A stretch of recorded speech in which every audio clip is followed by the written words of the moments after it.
हरिओम तत्सत। कई बार प्रश्न आता है कि जड़ और जीव क्या है।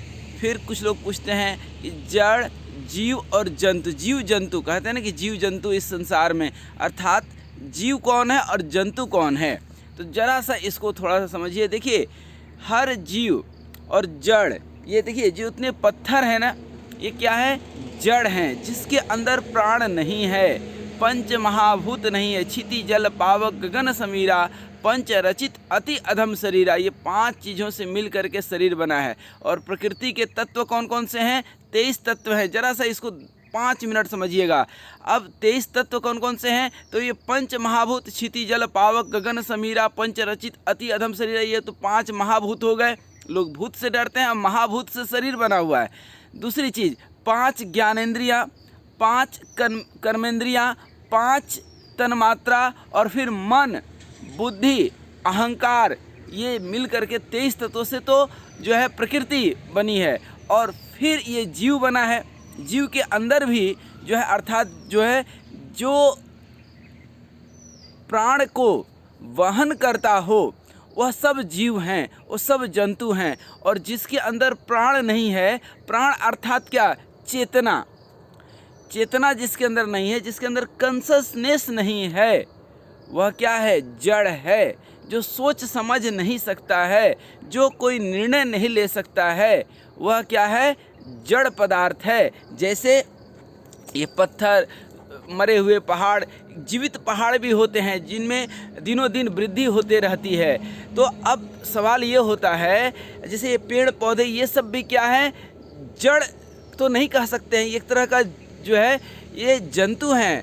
आप देखिए, चर, अचर, विचर, ये 3 तरह के जो है जीव पाए जाते हैं। तो उसमें जो है ये चल फिर नहीं सकते हैं ना, लेकिन इनके अंदर भी भावना है। वैज्ञानिकों ने खोज की है, इसके ऊपर अनुसंधान किया है, तो पाया है कि इसके अंदर भी जो है प्राण हैं। तो अब बात आती है कि हम में और पेड़ पौधे में क्या अंतर है, जीव में। और कहते हैं ना कि जीव ब्रह्म अविनाशी।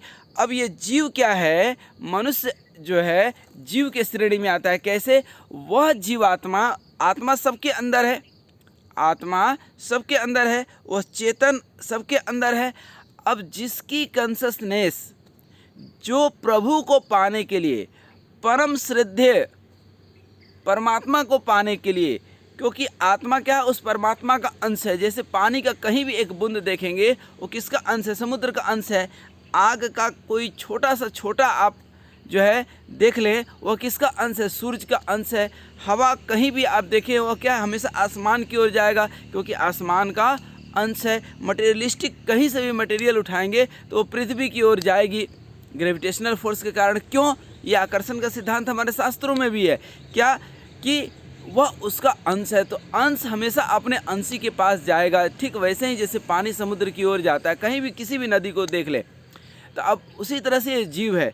जीव जो भगवत प्राप्ति की ओर अग्रसर है, वही जीव है। बाकी सब, चाहे उसके अंदर प्राण हो या चेतना हो, कुछ भी हो, यदि वह भगवत प्राप्ति की ओर अग्रसर नहीं है तो जंतु है। जीव क्या है? जो जीव ब्रह्म अविनाशी, जो ब्रह्म को पाने के लिए अग्रसर है। क्योंकि ध्येय क्या है? हम अंश किसका है? ब्रह्म का अंश है। तो ब्रह्म में मिल जाना, आनंद में मिल जाना, परमानंद की प्राप्ति कर लेना, वही सच्चिदानंद घन की प्राप्ति है।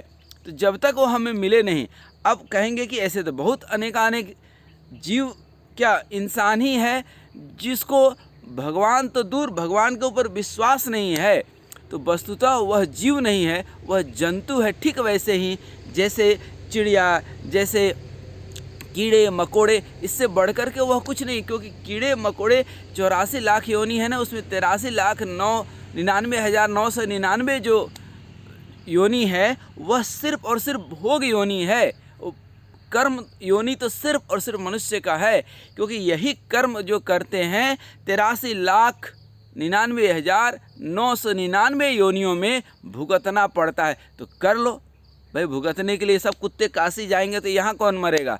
तो वही सवाल है कि सारे लोग भगवत प्राप्ति की ओर अग्रसर नहीं हो सकते हैं। ये भगवत प्राप्ति तो अनेक अनेक जन्मों की कुछ कर्म फल होते हैं, कुछ संस्कार होते हैं, शुभ कर्म के साथ साथ कुछ कर्म कांड होते हैं, भगवान की पूजा पाठ होती है, तब मन उसकी ओर चलता है। फिर जब मन उसके अंदर चलता है, लोग कहते हैं भगवान को कहाँ खोजना है, भगवान को कहीं नहीं खोजना है, भगवान के लिए खो जाना है। फिर भगवान तो खोज ही लेंगे ना।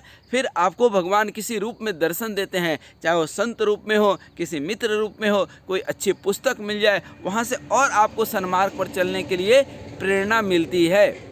और फिर आप धीरे धीरे उस रास्ते पर जब एक बार जो है आगे बढ़ जाते हैं, ये दुनिया भर के जो प्रवचन देना और गेरुआ वस्त्र पहनना या कोई टोपी लगा लेना, या ये धर्म और भगवान का भजन नहीं है। भगवान का भजन है कि सदा उसके जो है धारा में, प्रेम की धारा में हम बह गए, हमारा मन और मस्तिष्क सदा ही भगवान के भक्ति में लगा है, सदा हम सुखी हैं, सदा आनंदित हैं अंदर से।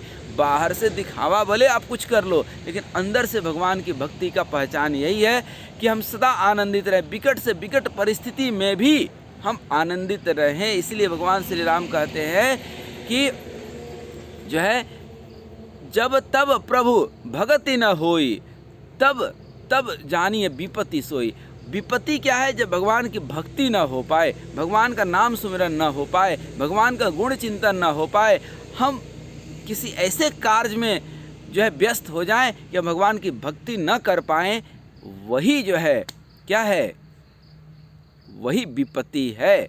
बाद बाकी तो निर्धना जो है सब जग निर्धना, धनवंता नहीं कोई, जाके हृदय में राम नाम वही जो है धनवंता होए। तो जिसके हृदय में भगवान है, असली में वही जो है धनवान है। बाद बाकी तो सब निर्धन है। क्योंकि आप इतिहास उठा करके देख लीजिए, लाखों साल का इतिहास आप देख लीजिए, करोड़ों साल का इतिहास देख लीजिए, भोग से कोई आज तक सुखी नहीं हुआ, आज तक कोई सुखी नहीं हुआ। किसी का मन नहीं भरा, मन और व्यग्र हो जाता है, तृष्णा पीछे पड़ जाती है, क्योंकि भोगे हुए भोग की लालसा और बढ़ जाती है। तो आज का सिर्फ इतना ऐसा ही मेरा उद्देश्य था कि जीव और जंतु, जड़ जीव जंतु, तो ये जड़ क्या है? जिसके अंदर प्राण नहीं है।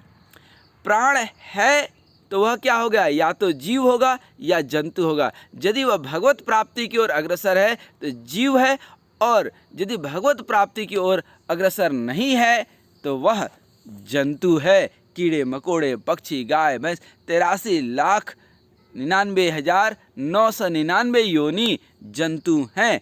और एक सिर्फ मनुष्य को ही हम जीव यदि कह लें तो मनुष्य में भी अनेक ऐसे लोग हैं, हजारों में कोई एक मिलेगा जो भगवत प्राप्ति की ओर अग्रसर है। तो वास्तव में जीव वही है। हरिओम तत्सत। हरिओम।